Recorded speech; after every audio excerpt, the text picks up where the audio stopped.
Fans like me recently lost their shit when the final trailer for Captain America Civil War featured everyone's friendly neighborhood spider swinging into action. Others, however, wondered, why is Spider-Man in a Captain America movie? And are we gonna have to watch Uncle Ben's death again?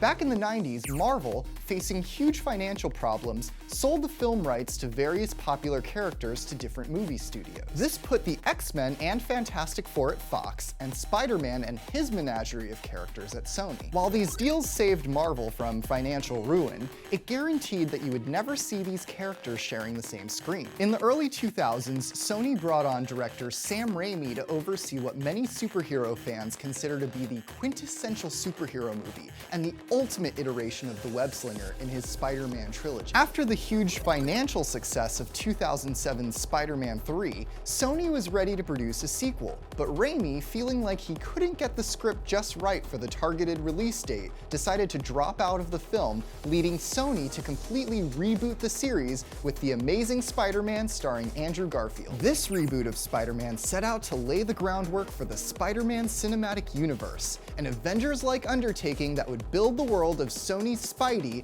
leading to the culmination of the villainous team-up the Sinister Six. Other supporting characters would also get in on the fun, including a standalone Venom movie and a rumored Aunt May spy movie. Because of all the characters in all of Spider lore to make a movie about, Aunt May. However, critics and moviegoers were not too kind to this new version of Spidey, and the two Amazing Spider-Man movies made the least amount of money at the box office than any other of the Spider-Man movies before them. Meanwhile, over at Marvel, now owned by Disney, the Marvel Cinematic Universe was flourishing.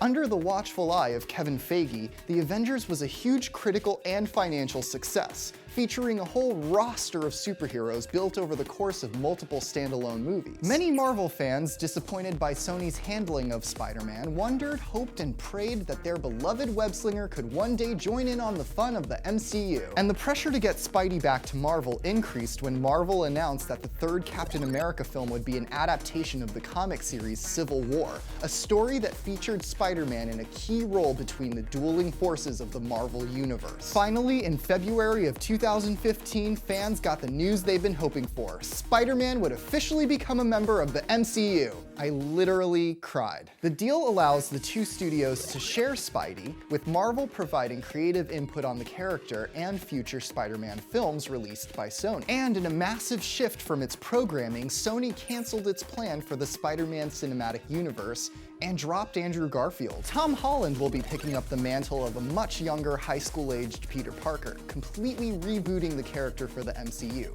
And don't worry, Feige has said this will not be an origin story. So now Spider-Man is back at Marvel with all of his superhero friends. But more importantly, this story is a testament to what can happen when comic fans make their voices heard and when major studios listen. So if we can get Spidey on screen with Iron Man and Captain America, who could be next?